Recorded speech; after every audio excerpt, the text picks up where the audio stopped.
नमस्कार दोस्तों, स्वागत है आपका स्टडी IQ एजुकेशन प्लेटफॉर्म पे। आज हम शुरू करने जा रहे हैं set 14 Indian economy current affair series का। इस सीरीज़ में हम जून 2020 से अप्रैल 2021 तक के करंट अफेयर्स कॉम्प्रिहेंसिवली कवर करेंगे। आप स्टडी IQ पे इन विभिन्न माध्यमों से जुड़ सकते हैं। इसके PDFs आप @कपिल लाइव से डाउनलोड कर सकते हैं और आप मुझे @कपिल सिक्का पे भी फॉलो कर सकते हैं। जैसा कि मैंने हमेशा बताया कि इसका कॉम्प्रिहेंसिव कवरेज होगा और टाइमली ये सीरीज़ कवर की जाएगी। तो चलिए शुरू करते हैं। Question 131. Global Multidimensional Poverty Index is calculated using which of the following? किसको इनमें से ध्यान में रखते हुए इसको कैलकुलेट किया जाता है?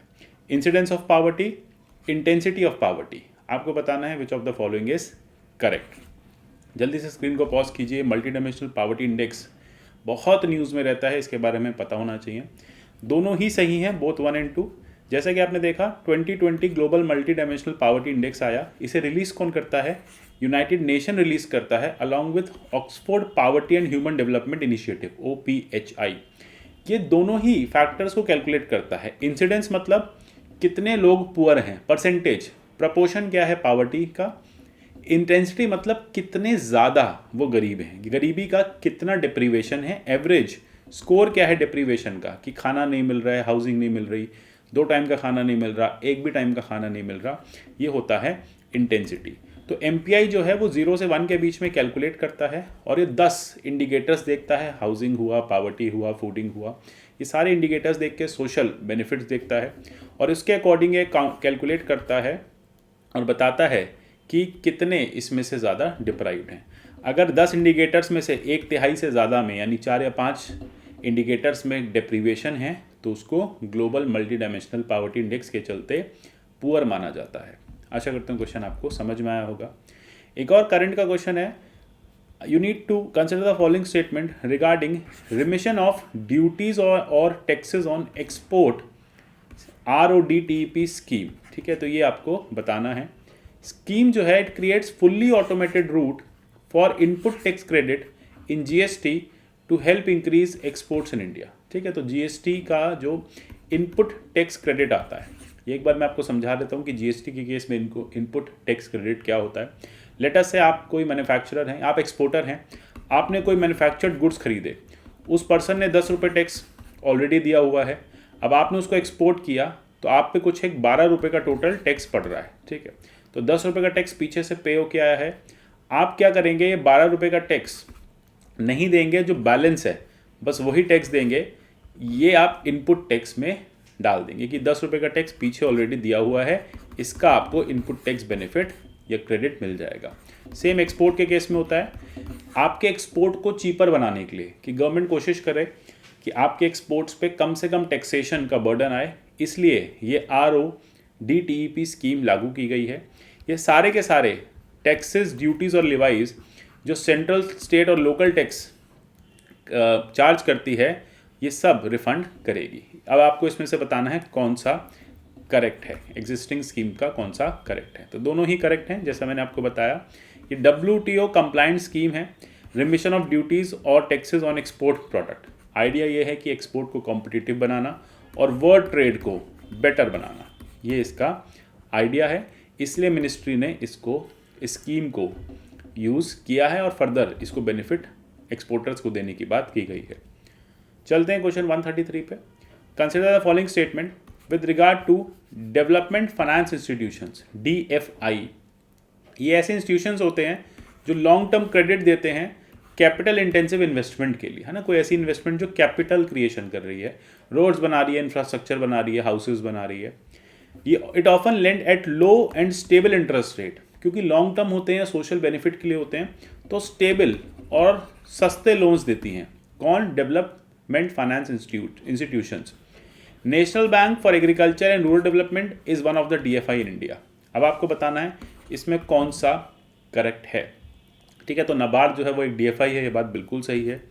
दूसरी बात है ये लो और स्टेबल रेट के लिए दिया जाता है, और तीसरी बात है लॉन्ग टर्म क्रेडिट दिया जाता है। तो ऑल आर करेक्ट यहाँ पे आप लगाएंगे। ठीक है, अब ये क्या है, डेवलपमेंट फाइनेंस इंस्टीट्यूशन गवर्नमेंट लाने की बात कर रही है। गवर्नमेंट कुछ DFIs स्टैब्लिश करने की बात कर रही है। जो नेशनल इंफ्रास्ट्रक्चर पाइपलाइन, जो गवर्नमेंट ने 1 लाख करोड़ की पाइपलाइन बनाई है, पाइपलाइन मतलब कोई ऐसे पाइप नहीं है, उसका मतलब कि प्रोजेक्ट्स कौन कौन से लिए जाएंगे सोशियो इकोनॉमिक डेवलपमेंट के, उनको ये फंड करेगी और उनको बेसिकली लॉन्ग टर्म लोन्स देगी। इन्हें आप डेवलपमेंट बैंक्स के नाम से भी जानेंगे, जैसे कि नाबार्ड है, जैसे कि आप देखेंगे रूरल इलेक्ट्रिफिकेशन कॉरपोरेशन REC है। तो इस तरह के DFIs पहले से चलते आ रहे हैं जो एक सेक्टर स्पेसिफिक फंड्स देते हैं, सस्ते लोन देते हैं और लॉन्ग टर्म बेसिस के लिए देते हैं। चलते हैं 134 पे। Consider the following statement with regard to public procurement preference to make in India order 2017। It defines local content as the total value of item procured less the value of imported content in item as a proportion to total value। ठीक है, ये बताता है कि local content किसको माना जाएगा ना, टोटल वैल्यू में कितना आइटम आपने लोकल वैल्यू का टोटल मैन्युफैक्चरिंग में आपने कितना आइटम लोकल कंटेंट लगाया और कितना आइटम आप बाहर से लेके आए। ये बेसिकली एक्सपोर्ट और मैन्युफैक्चरिंग की बात हो रही है। Entities of countries which do not allow Indian companies to participate in their government procurement, India भी उन कंपनीज को अलाउ नहीं करेगा। मतलब अगर पाकिस्तान किसी इंडियन कंपनी को पाकिस्तान में बिडिंग अलाउ नहीं करती है, तो इंडिया भी पाकिस्तान की किसी कंपनी को इंडिया में बिडिंग या गवर्नमेंट प्रोजेक्ट्स में बिडिंग अलाउ नहीं करेगा। Which of the following is correct? दोनों ही यहाँ पे करेक्ट हैं। तो देखो, public procurement preference to make in India order आया था 2017 का, इसको अभी अभी अमेंड किया गया। इसमें क्या किया गया, इसमें minimum higher minimum local content requirement की बात की गई है। कहा गया है कि लोकल सप्लायर्स वो होंगे जो एटलीस्ट 50%, क्लास 1 सप्लायर्स जो 50% लोकल गुड्स को यूज़ करेंगे, और क्लास 2 वो होंगे जो 20 से 50%। आइडिया यही है कि लोकल डिपेंडेंस आपके गुड्स पे या मैन्युफैक्चरिंग पे बढ़े। जब आप मेक इन इंडिया कर रहे हैं तो कोशिश ये की जाए कि ज़्यादा से ज़्यादा लोकल गुड्स को या लोकल प्रोडक्शन रॉ मटेरियल को यूज़ किया जाए। इसमें सेम जैसा मैंने आपको बताया कि फॉरेन कंट्रीज़ जो इंडिया की कंपनीज़ को अलाउ नहीं करती, इंडिया भी उन कंट्रीज़ की कंपनीज़ को इंडिया में प्रोडक्शन अलाउ नहीं करने देगा। चलते हैं नेक्स्ट क्वेश्चन, लोन मोरेटोरियम पे। आपको बताना है कौन सा करेक्ट है। लोन मोरेटोरियम जो है स्ट्रेस्ड कस्टमर्स को, यानी जो लोग लोन नहीं रीपे कर पा रहे थे कोविड की वजह से, उनको एक्स्ट्रा टाइम देगा। उनके अकाउंट्स उतने ही रहेंगे, उनका लोन उतना ही रहेगा, बस उनको टाइम लिमिट बढ़ा दी गई है। ठीक है।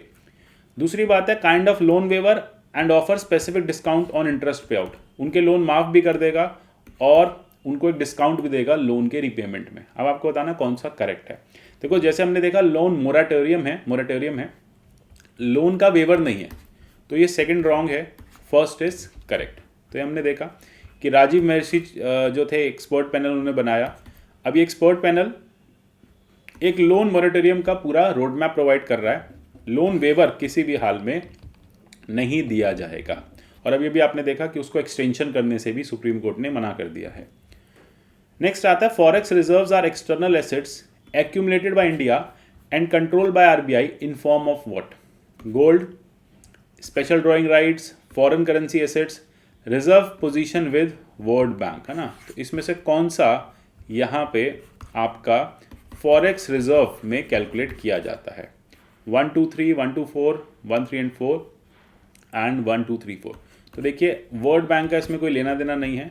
रिजर्व पोजीशन जो IMF के पास होती है उसी को हम मानते हैं। अच्छा, RBI के एक्ट में लिखा हुआ है कि इंडिया मतलब जो सेंट्रल बैंक है वो गोल्ड और अदर फॉरेन करेंसी एसेट्स में या अदर इंस्ट्रूमेंट्स में वो क्या कर सकता है, फॉरेन रिजर्व्स को या रिजर्व्स को रख सकता है। तो RBI फॉरेक्स कैसे रखता है या फॉरेक्स रिजर्व्स कैसे रखता है? गोल्ड के फॉर्म में, स्पेशल ड्रॉइंग राइट्स, ठीक है, जो हमारे IMF में हमें मिलते हैं SDRs।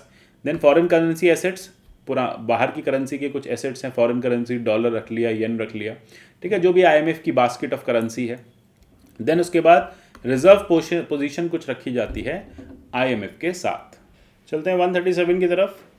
ग्लोबल इनोवेशन इंडेक्स 2020 बहुत न्यूज़ में रहता है। कौन इस रिपोर्ट को पब्लिश करता है? जल्दी से बताओ स्क्रीन पॉज करके।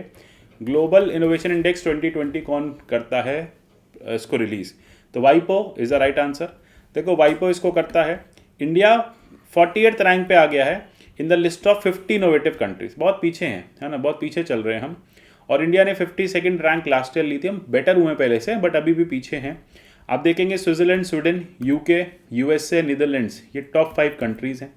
आइडिया देखो ये है कि आपकी कंट्री कितना ज़्यादा इनोवेशन कर सकती है, इस बात पे ये चीज़ फोकस करता है। तो ग्लोबल इनोवेशन इंडेक्स 131 कंट्रीज़ का पूरा डेटा देता है, बताता है कि कौन सी कंट्री कितना ज़्यादा इनोवेशन कर रही है मैन्युफैक्चरिंग में, ओवरऑल आउटपुट में। तो इसको कॉर्नेल यूनिवर्सिटी, इनसीड और वाइपो इस रिपोर्ट को एनुअली पब्लिश करता है। 3 चीज़ें इंपॉर्टेंट हैं। इस बार की थीम थी who will finance innovation, innovation को कौन फाइनेंस करेगा। चलते हैं सेबी की तरफ। Recently the securities and exchange board of India has impose some limits on multi cap funds. Multi cap funds पे कुछ लिमिट्स आई हैं। आपको क्या क्या बताना है कि मल्टी कैप फंड्स कौन से होते हैं। दीज आर दोज फंड्स जो डाइवर्सिफाई करते हैं अपनी इन्वेस्टमेंट को ऑल 3 कैप्स में, small cap fund, medium cap fund, large cap fund, ये टर्म हम सुनते रहते हैं। These funds invest by market capitalisation of share, share की मार्केट कैपिटलाइजेशन के अकॉर्डिंग इन्वेस्टमेंट किया जाता है। और मार्केट कैपिटलाइजेशन क्या होता है? मार्केट कैपिटलाइजेशन का मतलब कंपनी के शेयर का रेट इनटू टोटल जो मार्केट में शेयर्स हैं, ठीक है। जैसे हम कहते हैं ना कि रिलायंस के अंबानी जो सबसे अमीर आदमी हो गए, वो कैसे हो गए?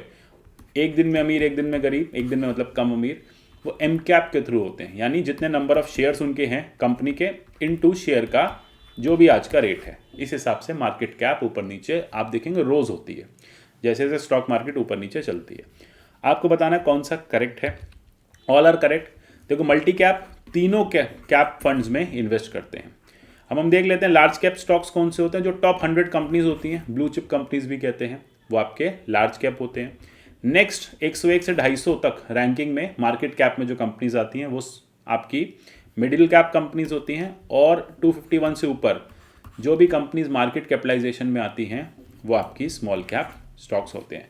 अच्छा, कैप की जो डेफिनेशन होती है, small cap, large cap, middle cap, ये मार्केट टू मार्केट कई बार वेरी करती रहती हैं। चलते हैं 139 में। Considering following statement with regard to infrastructure investment trust, ठीक है। अब इन्वेट्स क्या होते हैं? इन्वेट्स एक तरह के म्यूचुअल फंड्स होते हैं, ऐसा यहाँ लिखा हुआ है। ये पूल करते हैं small sum of money of a number of investment in assets and give cash flow, उनको रिटर्न्स देते हैं over the period of time. आप इंफ्रास्ट्रक्चर इन्वेस्टमेंट ट्रस्ट में इन्वेस्ट कर सकते हैं और आपको एक इनकम मिलती रहती है क्वार्टरली, सालाना, जो भी आपको प्रपोज्ड रहता है। Invests are regulated by banking regulation act 1949। देखो एक बात याद रखना, इंफ्रास्ट्रक्चर इन्वेस्टमेंट ट्रस्ट है, ये एक तरह के म्यूचुअल फंड्स हैं। अगर ये बात सही है कि ये म्यूचुअल फंड्स हैं, तो म्यूचुअल फंड्स कभी भी आरबीआई नहीं रेगुलेट करेगी, सेबी रेगुलेट करेगी। हाँ, म्यूचुअल फंड्स की फाइनेंशियल कंसर्न्स को आरबीआई रेगुलेट करती है, लेकिन उसके मार्केट कंसर्न्स को सेबी रेगुलेट करती है। तो रेगुलेटेड बाय सेबी। आरबीआई क्या करती है? म्यूचुअल फंड में टाइम टू टाइम पैसा डाल देती है अगर लिक्विडिटी क्राइसिस होती है। इससे ज़्यादा आरबीआई का कोई काम यहाँ पे नहीं देखा जाता। तो थर्ड रॉन्ग है, थर्ड रॉन्ग हुआ। फर्स्ट एंड 2 आर करेक्ट, तो बी इसका करेक्ट आंसर मिलेगा, ठीक है। तो ये बेसिकली अभी अभी इन्वेट्स के आईपीओज आते रहते हैं, आप इंफ्रास्ट्रक्चर इन्वेस्टमेंट फंड में इन्वेस्ट कर सकते हैं। इसमें क्या होता है, एक कंपनी ने इन्वेट्स खोला, उसने एक बड़ा सा ट्रेड सेंटर बनाया है ना, कोई बड़ा सा शॉपिंग मॉल बनाया, ट्रेड सेंटर बनाया, और आप इस ट्रेड सेंटर को तो भाई पूरा तो खरीद नहीं सकते, आपको इन्वेस्टमेंट करना है, ठीक है। अब ये लाखों स्क्वायर फीट का ट्रेड सेंटर है, आपने यहाँ की 2 यूनिट्स खरीद ली। यूनिट्स मतलब थोड़ा सा स्पेस खरीद लिया, वो स्पेस 1 स्क्वायर मीटर भी हो सकता है, 5 स्क्वायर मीटर भी हो सकता है। अब जो टोटल इसकी अर्निंग होगी, जितना आपके पास परसेंटेज है, उसके अकॉर्डिंग आपको मंथली रिटर्न्स मिलते रहेंगे, ठीक है। जो भी रेंटल इनकम आएगी, अब 100 करोड़ रुपए रेंटल इनकम आती है, आपका शेयर 0.1% है, तो 100 करोड़ का 0.1% आपको फिक्स्ड रिटर्न मिलता रहेगा। देन आगे, recently which of the following have been identified as domestic systemically important insurers DSIIs for 2020-2021 by IRDA, insurance regulatory development authority of India. देखो, डोमेस्टिक सिस्टमेटिकली इंपॉर्टेंट वो होते हैं जिनके ख़त्म हो जाने से, ना, क्रैश कर जाने से मार्केट को नुकसान होता है। जैसे कि आप डोमेस्टिक सिस्टमेटिकली इंपॉर्टेंट बैंक्स की बात करें तो SBI, HDFC ऐसे बैंक्स हैं जिनका फेल होना इकॉनमी के लिए बहुत अच्छा नहीं माना जाता। अगर ये फेल हो जाएंगे तो कहा जाता है इकॉनमी जो है वो क्रैश कर जाएगी। तो अब आपको बताना है कौन से इनमें से हैं। तो आप देखेंगे ये तीनों ही गवर्नमेंट हैं और तीनों ही DSSI का पार्ट हैं। तो आप यहाँ पे 1, 2 और 3 आंसर लगाएंगे। तो ये DSSI एनुअल बेसिस पे जो आपकी IRDA है वो इनके नाम डिस्क्लोज करती रहती है। दीज आर टू बिग और टू इम्पॉर्टेंट टू फेल, बहुत बड़े हैं और बहुत इंपॉर्टेंट हैं। अगर ये फेल होंगे तो मार्केट जो है वो क्रैश हो जाएगी। ठीक है, तो इस तरह से डोमेस्टिक सिस्टमेटिकली इम्पॉर्टेंट इंस्टीट्यूशंस ये होते हैं। चलिए, आशा करता हूँ ये सीरीज़ आपको अच्छी लग रही होगी, क्वेश्चंस आपको समझ में आ रहे होंगे। मिलेंगे इसके सेट 15 में और अगले 10 सेट ऑफ क्वेश्चंस करेंगे। तब तक के लिए goodbye, take care and God bless you all.